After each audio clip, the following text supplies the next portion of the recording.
North Korea एक ऐसा देश है जहाँ के लोगों को ये भी नहीं पता कि गूगल क्या होता है। वहाँ के लोगों ने स्ट्रॉबेरी का नाम भी कभी नहीं सुना। वहाँ पे अब्राहम लिंकन जैसे लोगों को आतंकवादी बताया जाता है।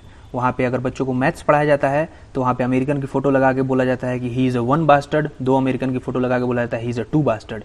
और ये सब वहाँ पे सालों से चलता हुआ आ रहा है, केवल एक इंसान की वजह से जिसका नाम है किंग जॉन उन। वहाँ पे केवल एक ही इंसान की पूजा होती है जिसको बोलते हैं किंग जॉन इल, जो किंग जॉन उन का पिता था।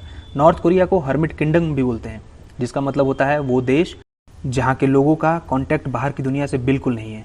किंग जॉन उन ने अभी कुछ दिनों पहले दुनिया को ये बताया कि वहाँ पे एक कप चाय की कीमत 5,000 रुपये है, एक छोटी सी शैम्पू की बोतल 14,000 रुपये से भी ज़्यादा है। वहाँ के लोगों के पास खाने के लिए खाना भी नहीं है। कुछ दिनों में ऐसी स्थिति आ सकती है कि वहाँ के लोगों को फिर से एक बार ऑर्डोस मार्च करना पड़ सकता है।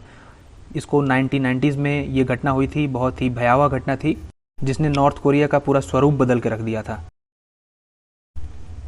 आपको पता होगा 1991 में यूएसएसआर टूटकर जब रशिया बना था तो उस वक्त यूएसएसआर से कई नए देश निकलकर सामने आए थे। उस वक्त रशिया की फाइनेंशियल हालत इतनी ख़राब थी जो आज तक ठीक नहीं हुई। उस वक्त नॉर्थ कोरिया को एक बहुत बड़ा झटका लगा था, क्योंकि यूएसएसआर के टूटने से नॉर्थ कोरिया में कई चीज़ों का इंपोर्ट बैन हो गया था जो यूएसएसआर से आता था। उस दौरान नॉर्थ कोरिया के लोगों ने खाने की तलाश में एक जगह से दूसरे जगह जाना शुरू कर दिया जहाँ पे खाना उपलब्ध था, और कुछ ही दिनों में इतनी भीड़ और भगदड़ मच गई कि करीब 30 लाख से ज़्यादा लोगों की मृत्यु हो गई। 30 लाख से ज़्यादा लोग मारे गए। काफ़ी बड़ा नंबर है ऐसे देश के लिए जिसकी जनसंख्या ही केवल 2.5 करोड़ के आसपास है। अब देखिए, किम का कहना है कि पिछले साल टाइफून आने की वजह से इस बार फसल वहाँ पे ख़राब हो गई और फसल इतनी नहीं हो पाई कि सारे लोग वहाँ पे खाना खा सके दोनों टाइम का। लेकिन रीज़न असली कुछ और ही है। किंग जैसा डिक्टेटर कभी अपने देश के अंदर की बात बाहर नहीं आने देता, और अगर ये वो कह रहा है इसका मतलब ऐसा है कि वहाँ पे सच में स्थिति बहुत गंभीर है और आने वाले समय में लाखों लोगों की मृत्यु हो सकती है।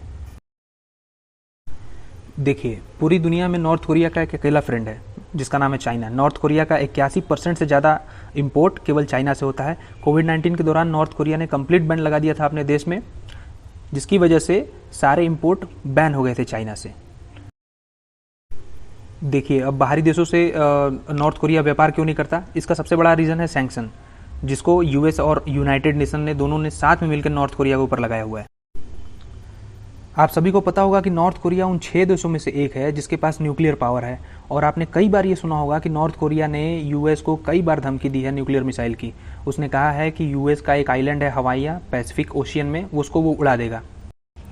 इसकी वजह से नॉर्थ कोरिया को एक रिस्पॉन्सिबल कंट्री नहीं माना जाता जिसके हाथ में न्यूक्लियर पावर होना चाहिए। इसलिए नॉर्थ कोरिया पर यूएस और यूनाइटेड नेशन दोनों ने सैंक्शन लगाया हुआ है, जिसकी वजह से कोई भी देश नॉर्थ कोरिया से व्यापार नहीं करना चाहता और ना ही उसकी सहायता करना चाहता है। नॉर्थ कोरिया खाने से लेकर दवाओं तक के लिए सब चीज़ पर चाइना के ऊपर डिपेंडेंट है। कोविड टाइम के दौरान नॉर्थ कोरिया में इतना स्ट्रिक्ट लॉकडाउन लगा था कि किम जोंग उन ने वर्ल्ड फूड प्रोग्राम के मेंबर्स को भी वहाँ से जाने के लिए कह दिया। वर्ल्ड फूड प्रोग्राम अगर मैं आपको बताऊं तो एक अंतर्राष्ट्रीय संस्था है जिसका हेडक्वार्टर रोम में है। इस संस्था का काम है बेसिकली पूरी दुनिया से भूखमरी को मिटाना, और ये वहाँ पे नॉर्थ कोरिया की मदद के लिए ही गए हुए थे। लेकिन वहाँ पे डिक्टेटरशिप इतनी ज़्यादा है कि वहाँ पे बिना किंग जोंग उन के इजाज़त के कुछ भी नहीं होता, और उसने अगर कह दिया वहाँ से किसी को जाने के लिए तो उसको जाना पड़ता है। देखिए, कंडीशन अब वहाँ पे इतनी ख़राब है कि वहाँ के लोगों को, स्पेशली किसानों को बोला गया है कि आप हर रोज़ 2 लीटर यूरिन देंगे जिससे हम फर्टिलाइज़र बनाएंगे। वहाँ पे फर्टिलाइज़र भी नहीं है और उसको बनाने के लिए 2 लीटर यूरिन की मांग की गई है। ऐसा बहुत ही मतलब मुझे तो नहीं लगता कभी आपने सुना होगा किसी देश ने अपने लोगों से इस तरीके की मांग रखी हो। आखिर में मैं यही कहना चाहूँगा कि क्या किसी देश के द्वारा लगाया गया सैंक्शंस ह्यूमैनिटी से ऊपर आता है? ज़रा सोचिएगा इसके बारे में जो मैं बोल रहा हूँ। अगर हम जानते हैं कि आने वाले समय में लाखों लोग मारे जाने वाले हैं, तो फिर क्या हमें सैंक्शंस को ह्यूमैनिटी से बड़ा दर्जा देना चाहिए? आप सुन रहे थे मुझे, मेरा नाम है Nitesh Singh. I am signing off. Thank you.